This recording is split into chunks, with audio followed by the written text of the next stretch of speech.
Hello प्यारे बच्चों, कैसे हैं आप सब। मैं फिर आ चुकी हूँ एक रोमांचक पाठ के साथ, जो है पाठ 14 नटखट चूहा। तो आइए सबसे पहले चित्र पर आधारित गतिविधि जानते हैं। बच्चों, आप नटखट चूहे पर 4 पंक्तियों की कविता बनाएं और यहाँ लिखिए। तो आपको इन नटखट चूहों के ऊपर कुछ पंक्तियां बनानी है और दिए गए स्थान पे लिखना है। आइए इसी के साथ पाठ में प्रवेश करें। बच्चों, आप सभी शरारतें करते हैं, आपको शरारतें करना अच्छा लगता है। इसी प्रकार एक चूहा जो कि बहुत नटखट था, उसे भी शरारतें करना बहुत पसंद था। आइए पाठ के द्वारा जानते हैं कि चूहा किस प्रकार की शरारतें करता था। आइए शुरू करते हैं। एक था चूहा, बहुत ही नटखट और बड़ा ही चालाक।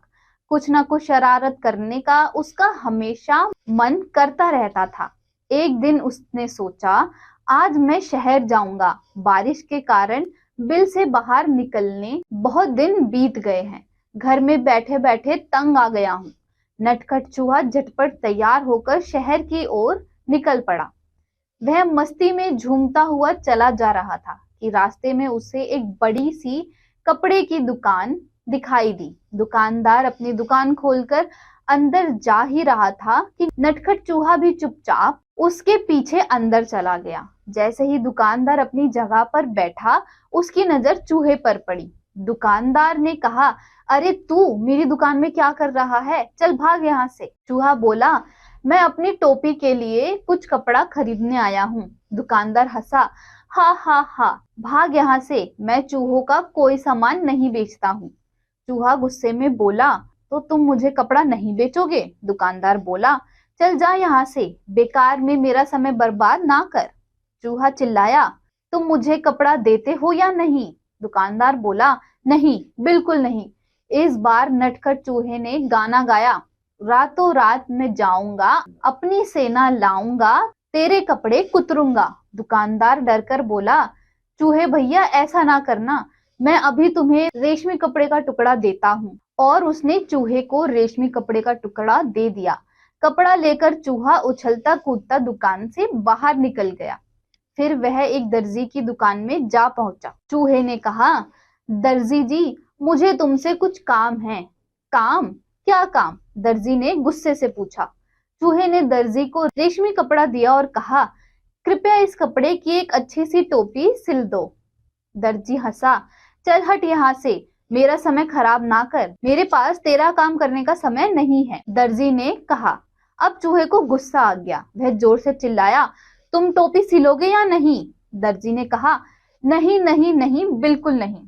चूहा बोला, तो ठीक है, और गाना गाने लगा, रातों रात मैं आऊंगा, अपनी सेना लाऊंगा, तेरे कपड़े कुतरूंगा। दर्जी डरकर बोला, चूहे भैया ऐसा ना करना, मैं अभी तुम्हारी टोपी बना देता हूँ। और थोड़ी ही देर में दर्जी ने चूहे के लिए एक सुंदर सी रेशमी टोपी तैयार कर दी। नटखट चूहे ने उसे पहन लिया और फिर अपना चेहरा आईने में देखा।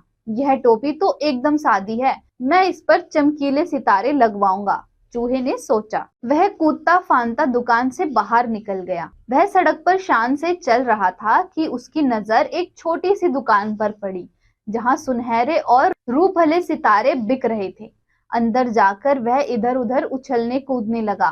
दुकानदार से चूहे ने कहा, मुझे टोपी पर लगाने के लिए कुछ सितारे दे दो। दुकानदार ने कहा, अरे चल यहाँ से, मुझे बेवकूफ बनाने की कोशिश मत कर। एक चूहे को सितारे से क्या मतलब? तुम मुझे सितारे बेचोगे या नहीं? चूहे ने गुस्से से पूछा। नहीं नहीं नहीं, मैं तुम्हें सितारे नहीं बेचूंगा, दुकानदार ने कहा। फिर चूहे ने उत्तर दिया, रातों रात मैं आऊंगा, अपनी सेना लाऊंगा, सारे सितारे बिखेरूंगा। दुकानदार ने कहा, चूहे भैया ऐसा ना करना, मैं तुम्हारी टोपी के लिए रंग बिरंगे सितारे दे दूंगा, और यही नहीं, तुम्हारी टोपी में टाक भी दूंगा। अच्छा, तो जरा जल्दी करो, चूहे ने कहा। टोपी बनकर तैयार हो गई।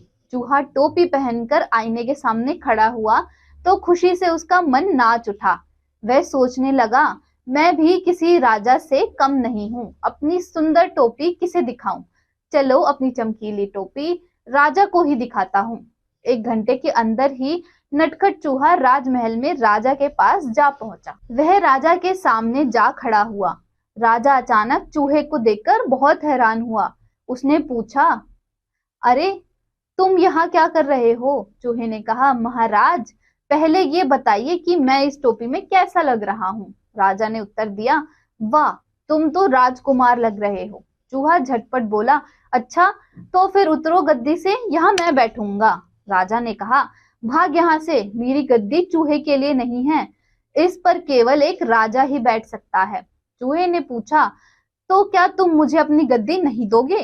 बिल्कुल नहीं, मैं तुम्हें अपना सिंहासन नहीं दूंगा, राजा ने उत्तर दिया। राजा ने आदेश दिया, पकड़ लो इस चूहे को। सिपाही चूहे को पकड़ने दौड़े और एक के ऊपर एक गिर पड़े। चूहा उनके बीच से निकलकर भाग गया। तो तुम नहीं उतरोगे? चूहे ने फिर से राजा से पूछा। नहीं नहीं, राजा अपनी बात पर अड़ा रहा। अब चूहे ने अपनी कमर पर हाथ रखकर कहा, रातों रात मैं आऊंगा, अपनी सेना लाऊंगा, तेरे कान कुतरूंगा। राजा ने सोचा, चूहे की फौज तो पूरे महल को तहस नहस कर देगी। वह डर से कांपने लगा। राजा कांपती आवाज में बोला, चूहे भैया तुम बेकार में नाराज हो रहे हो, मैं अपनी गद्दी से अभी उतरता हूँ और तुम शौक से इस पर बैठ सकते हो। चूहा बहुत खुश हुआ। वह शान से सिंहासन पर बैठ गया और काफी देर तक वहां आराम करता रहा। जब काफी रात बीत गई, वह गद्दी से कूदकर नीचे आया और खुशी खुशी अपने घर को चल दिया। उसने शान से अपनी चमकीली टोपी अपने सभी दोस्तों को दिखाई। सभी साथी उसकी कहानी सुनना चाहते थे। शब्द वाटिका, हमेशा, सदैव, एवरी टाइम, झटपट, जल्दी से, फास्ट, नटखट, शरारती, नॉटी, दर्जी, कपड़े सिलने वाला, टेलर, चेहरा, सूरत, फेस। ज्ञानवर्धक तथ्य, चूहे का वैज्ञानिक नाम रेटिस होता है। चूहा एक स्तनधारी प्राणी है। यह साधारणतः सभी देशों में, विशेषकर भारत देश में सबसे ज्यादा पाया जाता है। इसके दांत बहुत नुकीले होते हैं, जिससे वह कपड़ा, सूटकेस आदि को काटकर बहुत हानि पहुंचाता है। नेत्र के ऊपर तथा किनारे में लंबे और कड़े बाल होते हैं, जिन्हें मूंछ कहते हैं। सटीक जानकारी, चूहा उन जानवरों में से एक है जिसे सबसे पहले अंतरिक्ष में भेजा गया। अंतरिक्ष में सबसे पहला चूहा 1961 में फ्रांस ने भेजा था। यह भी जानिए, गुदगुदी करने पर केवल इंसान ही नहीं, चूहे भी हंसते हैं। चूहे खुश होने पर अपनी आंखें कपकपाते हैं। विचार मंथन, क्या आपको भी चूहा नटखट लगता है? तो बच्चों बताइए, क्या आप लोगों को भी चूहा नटखट लगता है? रोचक जानकारी, 2011 के एक प्रयोग में चूहे के सामने चॉकलेट चिप्स और पिंजरे में बंद एक और चूहा पेश किया गया था। परिणाम आया कि उसे सबसे पहले पिंजरे में बंद चूहे को आजाद कराया और खाना भी साझा किया। क्या आप जानते हैं, एक चूहे का दिल 1 मिनट में औसतन 632 बार धड़कता है, जबकि मनुष्यों का प्रति मिनट में सिर्फ 60 से 100 बार। खोजबीन, इंटरनेट गतिविधि, कनाडा के शहर अल्बर्टा में एक भी चूहा नहीं है और किस देश या राज्य में एक भी चूहा नहीं है, इसकी जानकारी इंटरनेट से लिखिए। नैतिक शिक्षा एवं मूल्य, आत्मविश्वास हो तो हम बड़े से बड़ा कार्य भी कर सकते हैं, अपनी इच्छा अनुसार जीवन जी सकते हैं। तो बच्चों, इस पाठ में बस इतना ही। मुझे उम्मीद है आपको इस पाठ से भी काफी सारी जानकारियां प्राप्त हुई होंगी। मैं मिलूंगी अगली कक्षा में एक और नए पाठ के साथ।